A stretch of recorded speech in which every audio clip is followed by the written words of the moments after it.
I started this podcast because I'm fascinated by how we get better at bridge, how we reach that next level. I'm talking with expert players about how they got where they are and what they do to continue honing their skills, to less experienced players about what they're doing to improve their game, and to experts in fields outside of bridge, like learning and expertise. If you're looking to level up your game, check out my classes on Learn Bridge Online. Mondays are about the expert thought process, and Thursdays are about declare a play. You can attend the classes live or you can watch the recorded replay. I'm looking forward to leveling up together.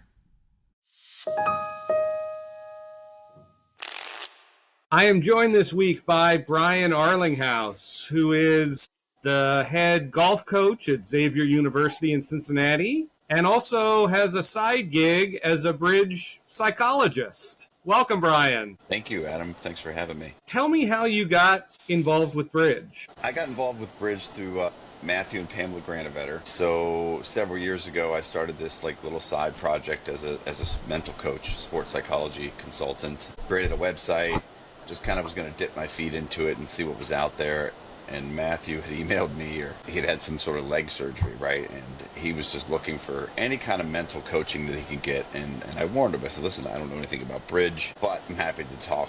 And met with Matthew and Pamela several times and just kind of developed a mental game plan for those two as a team, really, and figured out the best way to communicate via the team and what your expectations are of your partner, et cetera, et cetera. And they experienced some success after we met a few times, and they've been referring people to me for quite some time. So that's kind of how it started. And now I still know nothing about bridge, but I do understand the mental side of it. How does bridge compare to physical sports in terms of the mental game? Obviously, there's not a huge physical aspect with bridge, right?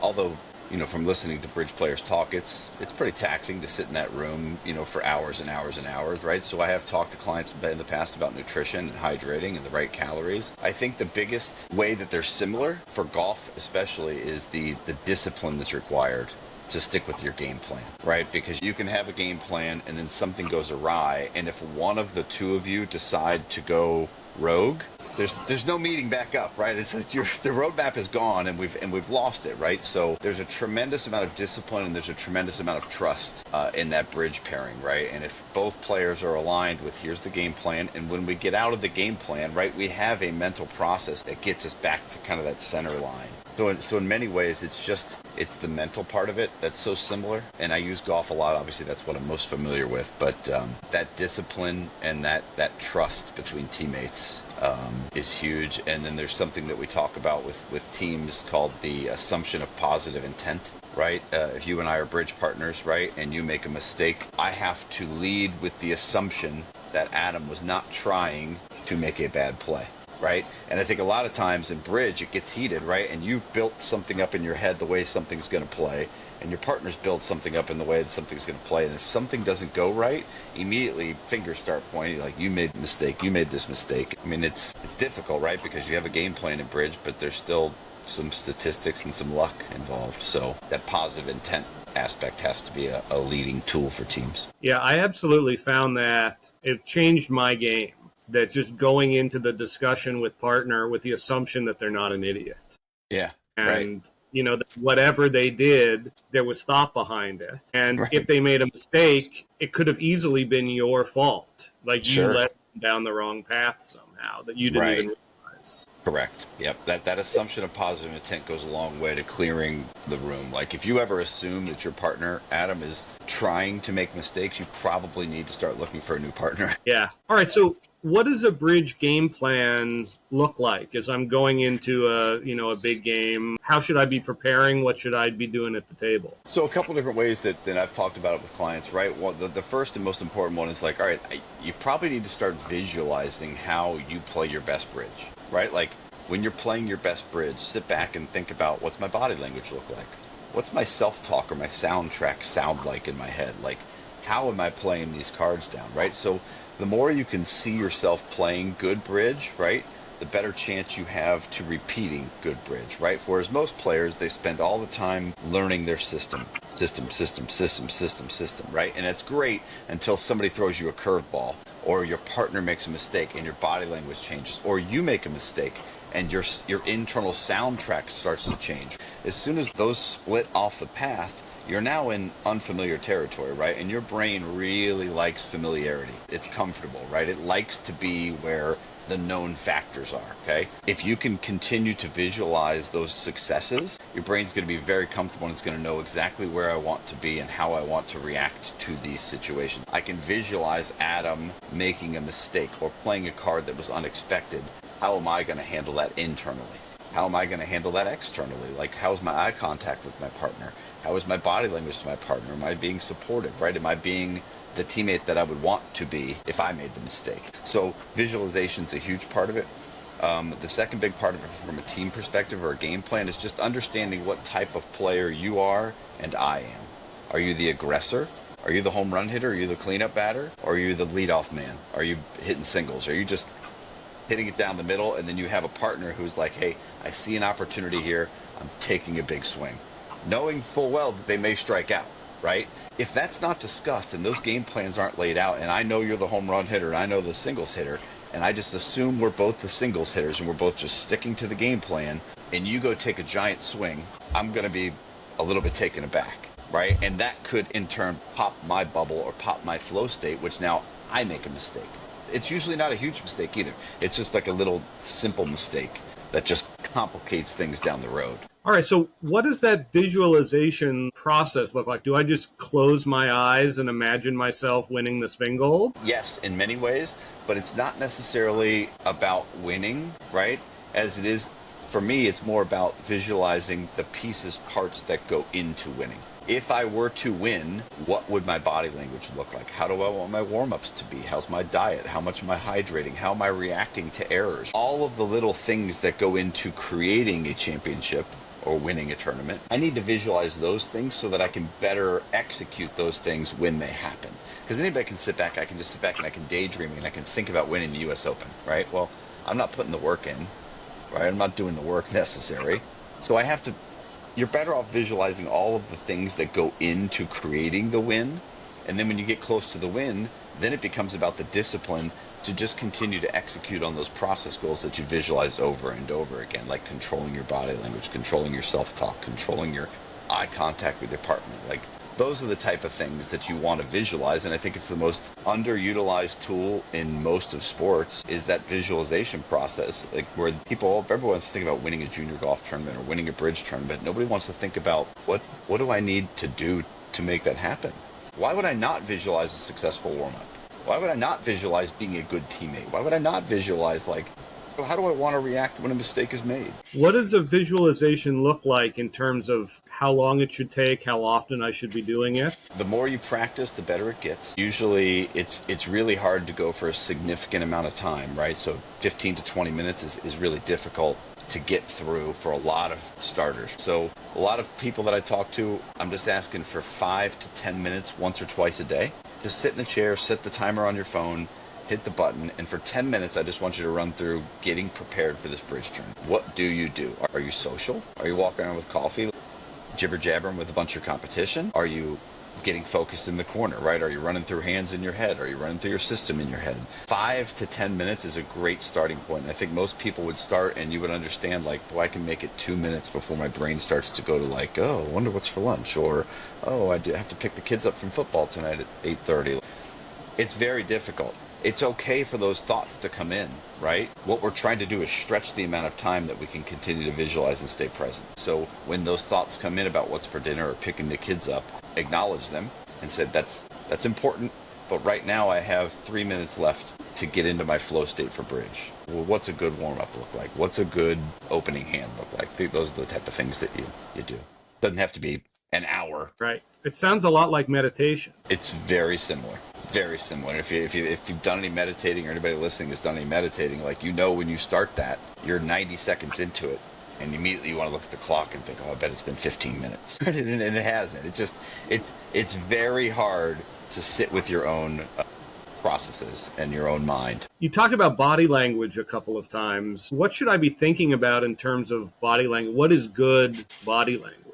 Anybody that's listening, you included, you know when somebody across the table from you has it. They have it. They have that body language. They walk into a room and everybody knows that, oh, Adam Parrish is here. Matt Granovetter's here. Like, oh boy, right? They sit at a table in a manner that kind of takes up more space, right? Even when they're not playing well. When you think about the best bridge pairs you played with, right?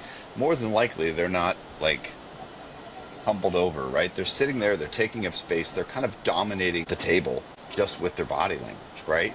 Not everybody has to sit big and bad and bold and take up space, but like when I'm playing my best, what is it? Am I back in my chair? Am I leaning forward? Like, what is my body language? What image do I want to project to my opponents? And more importantly, my teammate. How much do you think that's individual? Should I be like doing a self-assessment, or should I be watching the best players and seeing what they do? It's a combination of both, because I might want to carry myself like Tiger Woods or the best bridge player in the world, but it might not fit my persona, right? So then I have to kind of carve out pieces that I want from that. Like, I like how they do this or they do that, or they sit at the table in this manner, right? That to me looks powerful. So you can start to observe like what looks powerful when these players are playing, right? And then you can, at the same time, you can observe what looks weak. Like, what are the opponents doing that looks weak? Who looks defeated? And then you can put that in the con column and be like, I don't want to look like that. All right, so I do my visualization and I'm focusing on process rather than goals, right? You said that's really important. Okay, now I get to the competition. How do I maintain that focus on process versus getting the goals stuck in my head? It's the $1 million question, right? That everybody wants to know. It's like, yeah, that's great, but. And the answer is the discipline that we talked about at the opening, right? You have to maintain discipline to stay, I, Adam Parrish, am here to execute perfectly on these 3 process goals, 4 process goals, 2 process goals. I don't care what the number is, right? Knowing full well I'm committed to these process goals, because if I execute on these perfectly, I know that it's going to get me closer to an outcome, okay? Fairly easy to do first session, right? You can commit to that. Once players start to experience success executing process goals, they get closer to that final day, that final table. Their name's moving up the leaderboard, right? So as we get closer to an outcome, that outcome starts to take up more of our peripheral and our vision, okay? You start to be able to see the final table. You start to be able to see the leaders. Like, your brain starts to go to like, hey, I'm uncertain about what's about to happen up here. I'm going to fill in some gaps for you, because we like certainty, right? We like that structure. Brain doesn't like gaps, so we just fill it in. It's super important for you to remain disciplined and remind yourself, like, I understand that I'm close to an outcome goal. The best way for me to achieve that outcome goal is doing exactly what got me close to this outcome goal. So in many ways, you're pushing the thoughts of the outcome farther out and replacing it with more process stuff. And it becomes more and more difficult to do the closer you get to championships and to winning. I'm thinking about like walking up to the green on the 18th hole at Augusta, you know, and you need to sink this putt to win the Masters, right? To put it in your world. And some guys seem to thrive on that pressure and some fold to it. Yep. What is the difference? Is it innate? Is it something you work on? I think it can be both. I think there are people who just enjoy that pressure a little bit more, and they use that pressure, right? The pressure of the outcome, the pass-fail mindset, to lock in on their process. This is what I do. Right? I focus on my breathing here, my steps are powerful, and I'm locked in on putting it to that particular spot. Knowing full well, just like in bridge, the right play might produce an unwanted result. Like, I'm hitting it to the outside of that old cup right there, and it should break 4 inches to the right and drip in at 730. I may be committed to all that stuff, and all of the variables that are at play may deny me the outcome that I want. So they don't get as locked in on making the putt as they do about, hey, I'm going to go through my process, whatever my body language is, whatever my visualization is, and I'm going to lock in on a particular spot, and I'm going to hit the ball to that spot, end of story. And if I hit it to that spot, all of the other variables, if they go my way, it should go in. So they have kind of surrendered the outcome so that they can fully execute the process. And does it help to have some sort of routine or mantra or something that Absolutely. is Yep. calming? Absolutely. That's where we circle back to that visualization. The stuff that we should be visualizing is like, hey, when I am at the table and I do have a chance to win a big event or to advance to a certain stage, once I have that, how do I want to respond? What does it look like for me to like fully be disciplined and execute on my processes? Because if you're just doing it for the first time when it happens, we got a problem. Right. There's a good chance you're not gonna succeed. So visualizing it, then putting yourself at the bridge club or whatever in situations where, hey, I just have to execute this, and then slowly building up to like the bigger events where it's like, I know I can do this. There's still other people out here. It's still a game of chance, right? I'm not always going to get it right, but the thing I can get right is executing on my processes. Sometimes when I'm, in a high pressure situation or I'm about to do something really cool, I feel it physically. I'll get butterflies in my stomach. And, sometimes my hands will shake a little bit. Yeah. Which I assume is adrenaline. Is that right? That's how I interpret butterfly and nerves, right? Like butterflies and nerves, in my opinion, if you just change the lens on them, whereas most people experience them for golfers, they practice and they practice and they practice, but they very rarely get to practice with that level of energy. So when that level of energy or that level of adrenaline hits them, it becomes unfamiliar. And we just talked about the brain doesn't like unfamiliar things. It tries to fill in the pieces. So we notice this is different. This must be important. Instead, flipping the lens on it and saying like, I'm feeling something right now. What is that? That's my brain supplying energy to my body to go finish a job. Much in the way like in emergency situations, people who shouldn't be able to lift cars, right? Or finish marathons. Like your brain is a pretty powerful thing. It's going to provide you with the energy it needs to achieve an outcome goal towards the end of it. How you interpret it matters. So you can use that energy. You can use those butterflies as a signal to say like, oh, I'm ready. How do I use this fuel to lock in and really perfect my process goals? So the goal is not eliminating the adrenaline or playing through it. It's using it and redirecting it. Yeah, I don't know that you can effectively eliminate the adrenaline or the butterflies, if you will. I don't know that you could. I mean, people try with alcohol and substances like it all the time, and all it does is just mask it, right? Like it doesn't work. So you have to like acknowledge it and then put it in its place. How am I going to use this? Much in the way like we learn to use failures to move forward, we learn to use that energy or that adrenaline to our benefit. And it's just in bridge and in golf, it's a little bit different than if I was playing linebacker for the Cincinnati Bengals. Like I could use that adrenaline to my advantage a lot, right? But in bridge and in golf, like there's some pretty good decisions that have to be made, right? And I really want my wits about me. That adrenaline can speed things up a little bit, and we can start to miss details unless you look at it and you view that adrenaline and say, all right, I'm getting some energy here. That energy I'm putting right into, boom, body language. Boom, what's my process goal like with eye contact or whatever it would be for bridge? I'm like nearing the finals here, and I've got this adrenaline, and I'm refocusing it and using it as energy, and it just overwhelms me, right? I have so much energy. Like, how do I calm myself and use that energy and let it be a force for good? How do I do that? Like, how do I not get overwhelmed? The first and most important thing that you can do is you have to be able to acknowledge that, hey, I'm feeling something. I think the biggest mistake most people do is they just don't even acknowledge the fact that they're feeling this thing, right? Pressure, anxiety, nerves, adrenaline, whatever you want to call it. Most people don't even acknowledge it. So the first thing you have to do is say like, Adam, guess what? I'm feeling something. What is that? Let's identify this, right? Do I feel nervous? Okay, well, it's impossible to feel nervous about the exact moment you're in, right? Because you're experiencing it, right? It's hard to be nervous. The only way you can be nervous is about thinking about something in the future. Am I thinking about something in the future? Yes. Okay. Is that what's important right now? Probably not.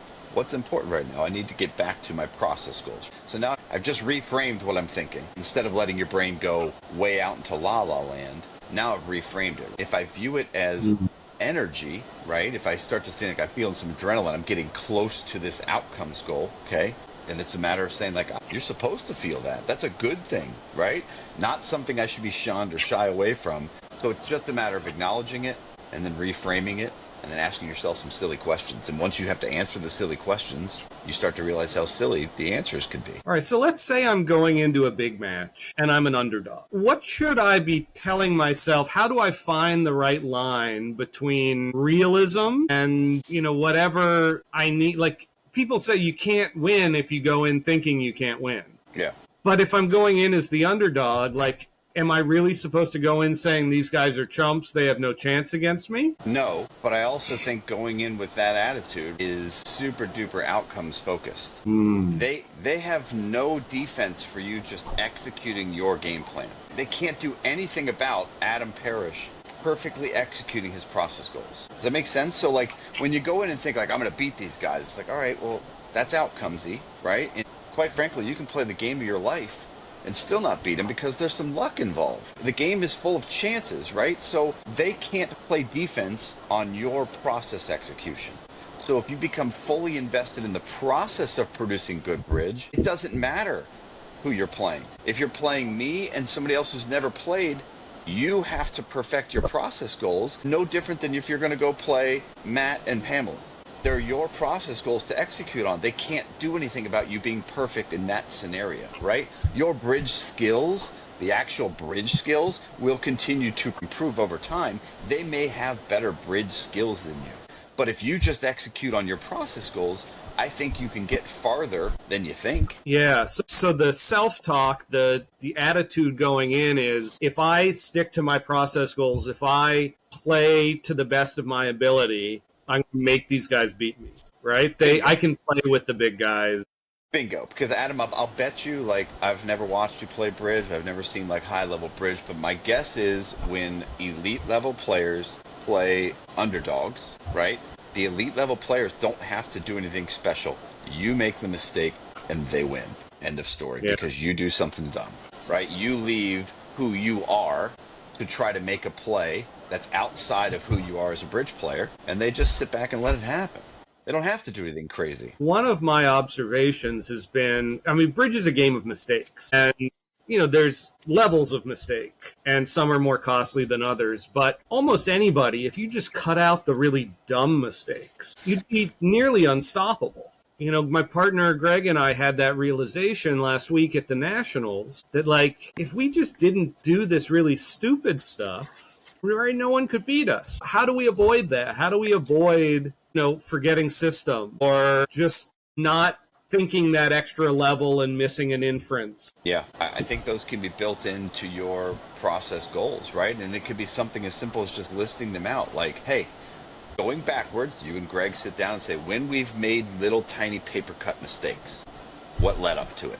Like, because there will be little identifiers that say, like, oh boy, this is what happened. Right? Like, this is what led up to me making a paper cut mistake or missing a system decision. Like, these are the things. So now I can be aware that, hey, these are the things that I need to look out for. And they can be as simple as writing them down and just practicing them. Like, hey, these are the traps. Because you're going to make mistakes because there are plays that just aren't 100%. You're basically playing the numbers. So there are going to be mistakes made, but you can't have the ones that are like black and white. The answer is black and you put white, and now we've got a problem. Those should be avoidable. So you're not going to avoid mistakes, but you can minimize mistakes. And I think that's where people want, it'd be great to go play perfect bridge, but I'll bet you nobody's ever played perfect bridge, just like nobody's ever played perfect golf. There's too many other variables to be able to play perfectly, but we can minimize them, right? I want to say, like, hey, I would love, if I could just avoid making bogeys, Adam, I'd be a great player. Well, okay, great. Like, what goes into not making a bogey? It's like, all right, well, I need to hit a good tee-ball first. Like, all right, well, what goes into hitting a good tee-ball? All the way back into that, right? So each little shot gets its own silo. Each little hand, each little play gets its own silo. And I think sometimes in bridge and in golf, we just start to think with this 10,000-foot perspective, and we miss details on each individual aspect. So the little tiny mistakes that you and Greg are making, there's a good chance, like, you're at the 30,000-foot level, right? And we need to get a little more granular with every single, like, play. And how much of that is work that needs to happen in the moment, and how much of that is preparation? Well, fortunately, we have these memories. So it's not like, and I've heard from bridge players, I don't want to go back to the room and I don't want to discuss all the mistakes. Like, I get it. There's a time and a place. But you do have these memories, and you have the ability to go back and replay these hands in your head and not hyperfixate on the mistake, but hyperfixate on what caused the mistake. What situation did I put myself in, or did we put ourselves in, that made that mistake more possible than normal? Does that make sense? Like, because I know everybody goes back to the rooms and they want to hyperfixate on the mistakes, right? It's no different than golfers taking swing videos. Golfers take swing videos and they look for imperfections. Bridge players go back to the room and they look for imperfections. Nobody spends any time celebrating, say, Adam, there was a hell of a movie made right there. Like, this was awesome. Like, this played out exactly how we wanted to. So all we're doing is going back to that hotel room and we're reinforcing the neural connections that produced those mistakes. So there's a time and a place for it, but it's not necessarily a mistake. It's what caused the mistake. And then visualizing those and going back and walking through those so you can identify the triggers and the trapdoors that you guys fell through. I mean, I think that one of the things that really differentiates really good players is their consistency. And I think that all comes down to focus. Discipline. Yeah. They know who they are. And I've told my golfers this, the same thing. Like, we will start winning more golf tournaments when I can convince you to go be your average for longer than everybody else is willing to be their average. Right now, certain players' averages are better. The elite players, they're a little bit better at bridge than you. End of story. But they've gotten to that level just by being their average, and they've gotten better incrementally. That's why they can beat you on your mistakes, right? So it's not about going out there and becoming much better at bridge. It's understanding who I am as a bridge player and being disciplined enough to just be that and see how far it takes me. Yeah, my assessment of the people who are better than me is that their A game is a little better than mine. Mm-hmm. But what really sets them apart is that they're in their A game more often than I am, and their B game is much better than mine. Yep. So I think that for me, like, focusing on improving my A game is not, what I need to be doing. It's how do I stay in that state longer, more often? How do I get back to it when I lose it? Yep. And then, when it's not my day, how do I keep myself there so that B game is competitive? Yep. Right. That's the age-old question for golfers and bridge players and just athletes in general, right?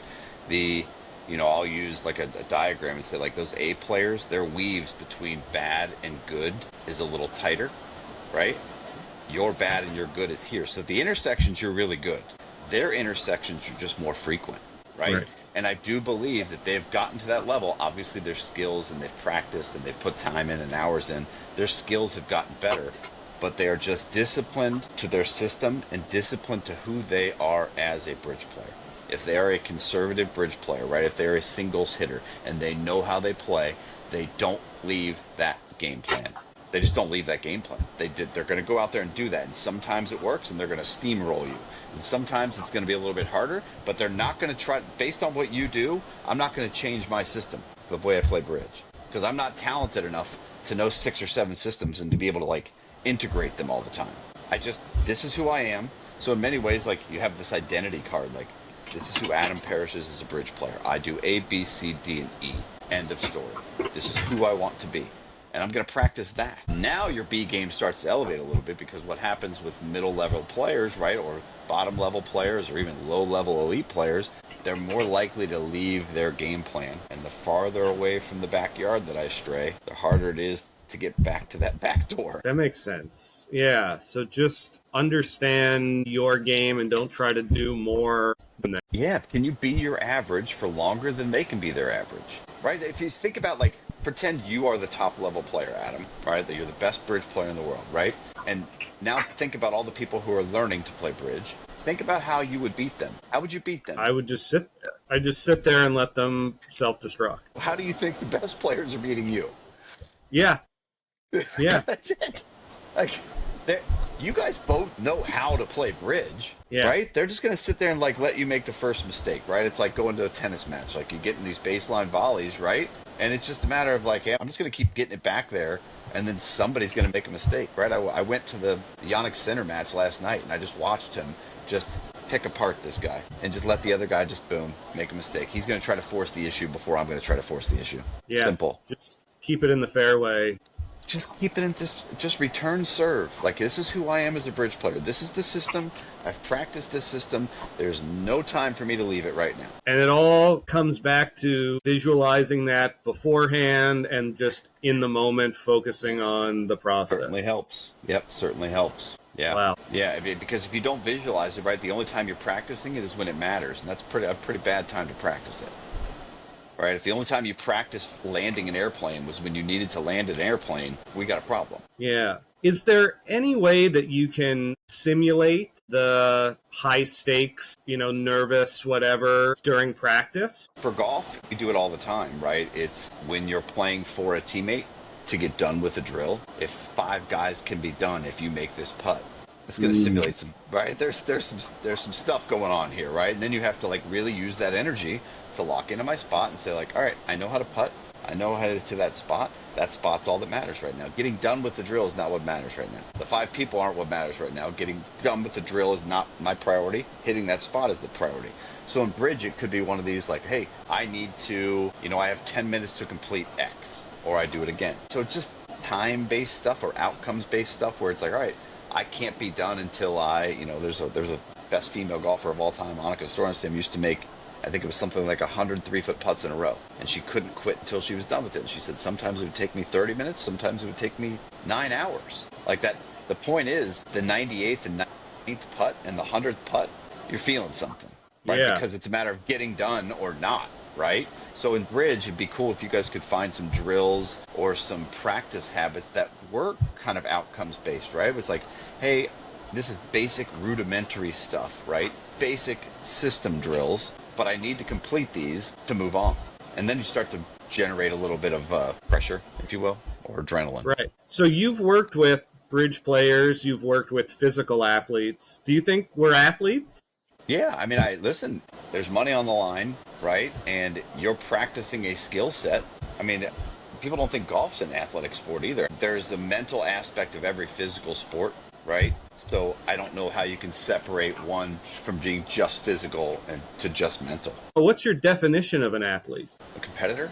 Like that, to me, it doesn't have to be physical, and people probably light me up for that, but like anybody that competes at something, I think there's an athletic aspect to that, right? Because I don't think like you have to be physically gifted like an NBA player or like an NFL player to be competitive, and that the sport lies in the competition, not necessarily in the physical nature of it. So what would you think if bridge ended up in the Olympics? I don't know. I'd probably watch it much in the way that I watch cricket when it's on TV. Like, I don't know what the hell's going on, but I'm super interested. Like, I'm interested, right? Especially if I get caught watching like the World Series of Poker. Like, I got no vested interest in that. But if they were able to give me background data on it and say like, hey, Adam's got a 65% chance if he leads with this, boom, boom. I'm kind of interested in that, right? Because now I know the answer, and I'm watching you get ready to make a mistake or not make a mistake, right? And then you get some of that background. I think it would be pretty captivating if they produced it right. Right. Yeah.